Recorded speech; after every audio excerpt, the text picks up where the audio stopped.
was just admiring my sunflowers. They sure have grown since the last time we met. I can't wait to see what they look like when the flower part actually grows. Today we are going to create our very own tennis ball monster.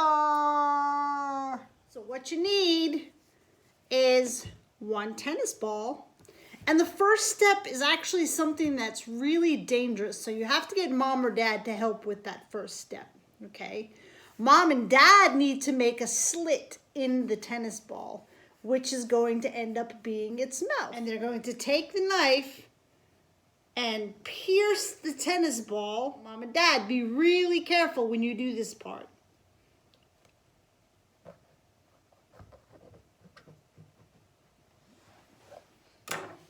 So you create a slit. So the bigger the slit, the more things we could fit inside. The smaller the slit, the harder it is to squeeze it to open it. So there's a million different ways we could create our tennis ball monster. I thought it would be pretty neat to grab, a plate full of supplies that we have here. You can use whatever you want. Just take things that are lying around the house. If you have feathers, you can use feathers on your tennis ball monster. You can use buttons. I have a whole bunch of different shapes and different sizes of buttons. You can use colored pom-poms. Pipe cleaners. If you want your monster to have antennas, you can use pipe cleaner or yarn for hair. I have little sparkly hearts. Googly eyes. A whole container of googly eyes. You can put googly eyes on your tennis ball monster. Let me show you some really awesome tennis ball monsters that my friends have created. Watch this.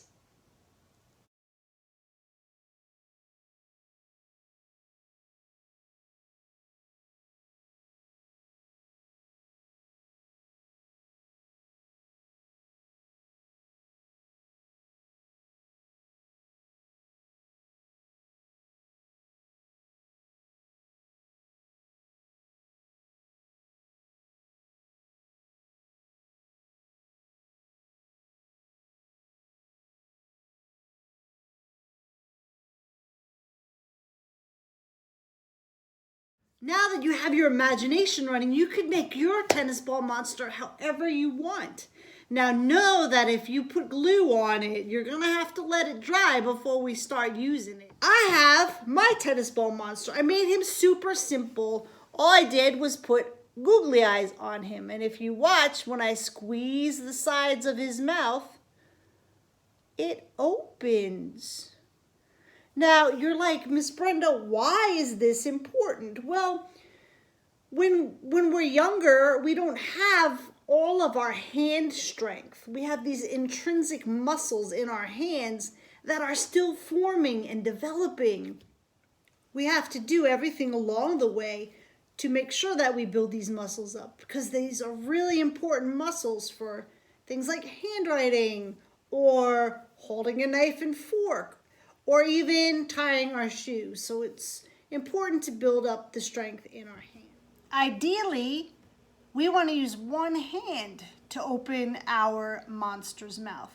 See, I have all of my fingers on one side and my thumb over here on the other side. And when I squeeze, his mouth opens.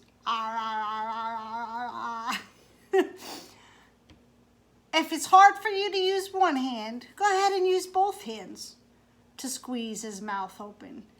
And then you could have mom and dad feed him. And then you guys could take turns. Mom and dad could squeeze and you could feed the monster. Don't squeeze him against your body or the table. You want your hands to do all the work. And remember that the goal is eventually to have one hand squeeze and the other hand feed. When you're comfortable with that, then you could switch it up and move monster into the other hand and have the other hand squeeze and your dominant hand feed. What do monsters like to eat? Well, mostly anything that fits in their mouth. So your monster would have a really hard time eating a T-Rex. He's too big. He doesn't fit in our monster's mouth. But if you have little toys like bugs that you could feed your monster. I love bugs. Nom nom nom. 2 bugs. Ho ho ho. Nom nom nom nom. Our monster likes to eat small toys that fit in his mouth. Another thing that our monsters like to eat are pom-poms. So here I have a whole bunch of pom-poms. You can't really see that, so let's move it closer here. A whole bunch of pom-poms right here. This is great. We could do a whole bunch of different things here to work on our fine motor skills. We could pick one up at a time with our pincer grasp and put it in our hand and then see how many pom-poms we could fit in our hand. Ooh, it's getting to be quite a lot of pom-poms. And then when you start getting too many, you can close it and then leave a little hole for your thumb and push it in with your other thumb. Pinch, push, pinch, push, pinch, push. That's a lot of pom-poms. That's also a really good way to build your hand muscles. Another way to use pom-poms is for color recognition. Let's say our monster only wants to eat orange pom-poms. Let's find all of the orange pom-poms and feed them to our monster using our pincer grasp. Orange pom-poms. Orange. Or we could work on numbers. We want to feed our monster 5 pom-poms. 1, 2, 3, 4, 5. You get the gist. That's color recognition. If you want to make it harder, you could find like perler beads. I don't know if you guys know what those are. They look like this. You can melt them. It's an arts and craftsy thing. So this is a little bit harder because it's smaller and we have to work to be really on top of our pincer grasp, and we want our tip to tip to pick them up and release them. But our monster will eat them. Remember, small enough to fit in his mouth.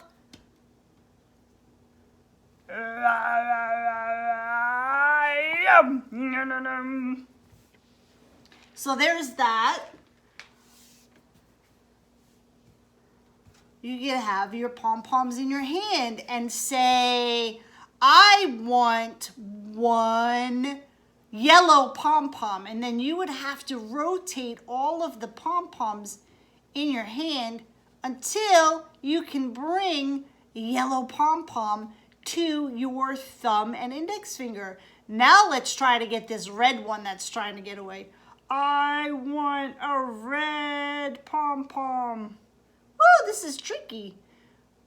But it's a great way to work on our in-hand manipulation skills. I got the red one. Woohoo! Another great activity is to use both of our hands together to work on picking up the pom-poms using a pair of like kitchen tongs. It's a little different than feeding our monster, but it's also working our fine motor skills, our bimanual upper extremity integration. We're working with our 2 hands together. We're working on visual motor, making sure that the pom-poms end up in the cup. So we're working on a lot of stuff here. This is another great activity, and it's a fun way to clean up sometimes when we make a big old mess with our pom-poms. Woohoo! Money! Monsters love eating money. This is another great way to incorporate counting, learning about a dime, a nickel, a penny, a quarter, in case we don't already know those things. So we could lay out all of our coins on the table. Then we can flip over each coin. So this is another neat trick. We have to use our pincer grasp, but it's kind of tricky sometimes getting up under those coins. So if we use our fingers to flip over all of the coins, then we're working on fine motor skills here.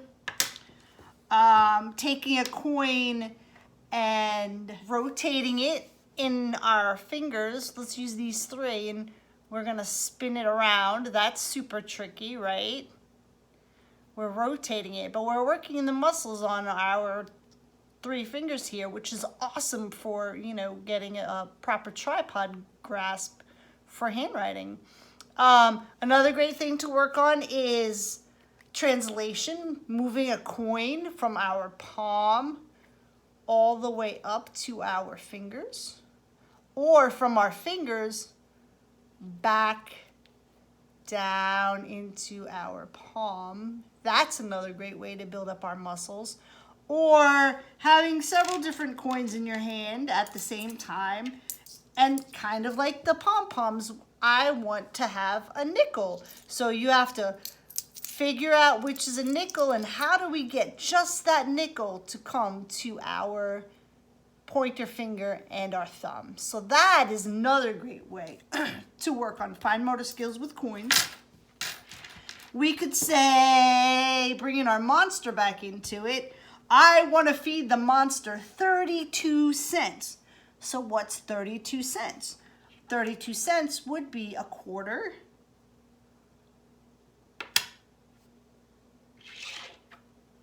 a nickel, and 1, 2 pennies.